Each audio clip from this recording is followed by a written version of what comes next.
Welcome to our Maha Periyava களஞ்சியம் channel.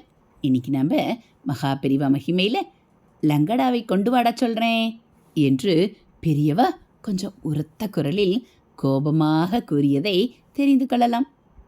ஸ்ரீமடத்தில் பெரியவா தரிசனத்துக்கு எப்போதும் போல நல்ல கூட்டம். அங்கு வந்திருந்த ஒரு குட்டி பையன் என்ன காரணமோ அழுது கொண்டே இருந்தான். அம்மாக்காரி என்னென்னவோ சமாதானம் செய்தாலும் எந்த பாட்சாவும் பழிக்கவில்லை.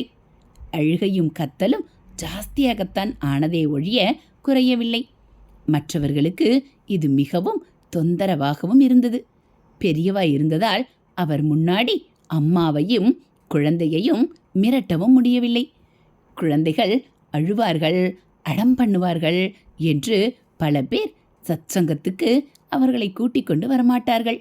ஆனாலும் அழுதாலும் பரவாயில்லை என்று 2 வயசில் கொண்டு போய் ஸ்கூலில் விட்டுவிட்டு, அதுவும் யாரோ முன்பின் தெரியாதவர்களிடம் விட்டுவிட்டு வரும்போது ஏன் சத்சங்கத்துக்கு அழைத்து கொண்டு வரக்கூடாது என்று அப்போதுதான் குழந்தைகளுக்கும் நல்ல பழக்கங்கள் வரும். சிறுவயதில் பிஞ்சு மனசில் சத்விதை ஆழமாக இறங்கி அவர்கள் ஆயுள் பூராவும் வழிகாட்டும், மரமாகி நிழலும் தரும். இந்த குட்டி பையனும் தையத்தக்காய் என்று கையை காலை உதைத்து கொண்டு கொஞ்சம் சத்தமாக அழ ஆரம்பித்ததும் பெரியவா பக்கத்தில் இருந்த பாரிசாதரிடம், டேய் கண்ணா, அந்த லங்கடாவை கொண்டு வாடா சொல்றேன் என்று கொஞ்சம் உரத்த குரலில் கோபமாக அந்த பையனையே முறைத்து பார்த்து கொண்டு சொன்னார். அடுத்த க்ஷணம் பையன் நடுநடுங்கி போனான். லங்கடாவா? உமாச்சி தாத்தா ஏதோ குச்சியையோ பிரம்பையோ எடுத்துண்டு வர சொல்லி ஓங்கி 2 போட போகிறாளோ? எதுக்குடா வம்பு? அழாம வாயை மூடிப்போம் என்று நினைத்து பயந்து போய் கப்பென்று அழுகையை நிறுத்திவிட்டு அம்மா பின்னால் ஒழிந்து கொண்டு லேசாக பெரியவாளை எட்டி பார்த்து கொண்டிருந்தான். கண்ணன் என்ற பாரிசதர் 2 நாள் முன்புதான் காசியிலிருந்து வந்தார். உள்ளே போய் லங்கடாவோடு வந்தார். பையனுக்கு கண்கள் ஆசையில் விரிந்தன. கண்ணன் பெரியவாளிடம் கொண்டு வந்து கொடுத்தது குண்டு மாம்பழம். லங்கடா என்ற வகையைச் சேர்ந்தது. உத்தரப்பிரதேசத்தில் மட்டும் கிடைக்கும் என்பதால் பெரியவாளுக்காக வாங்கி கொண்டு வந்திருந்தார்.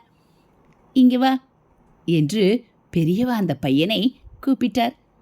பயமும் ஆசையும் ஒரு சேர பெரியவாளை பார்த்து கொண்டிருந்த அந்த பையனை பெரியவா கூப்பிட்டதும், நல்ல வேளை பிரம்பு ஏதும் இல்லை, மாம்பழம்தான் என்ற ஆசையில் மெல்ல பெரியவாளிடம் வந்து நின்றான்.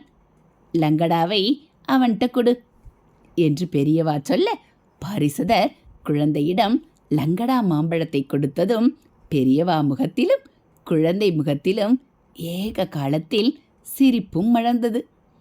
ஹரஹர சங்கர ஜெய ஜெய சங்கர, ஹரஹர சங்கர ஜெய ஜெய சங்கர, மகாபெரிவா சரணம்.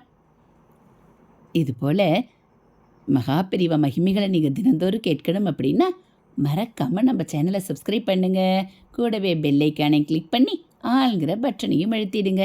நம்ம சேனலில் வரக்கூடிய மகாபெரிவா மகிமைகள் எல்லாம் உங்களுக்கு பிடிச்சிருந்தா ஒரு லைக்கும் கமெண்ட்டும் கொடுத்து உங்களுக்கு தெரிஞ்சவங்களுக்கும் ஷேர் பண்ணுங்கள். தேங்க்யூ.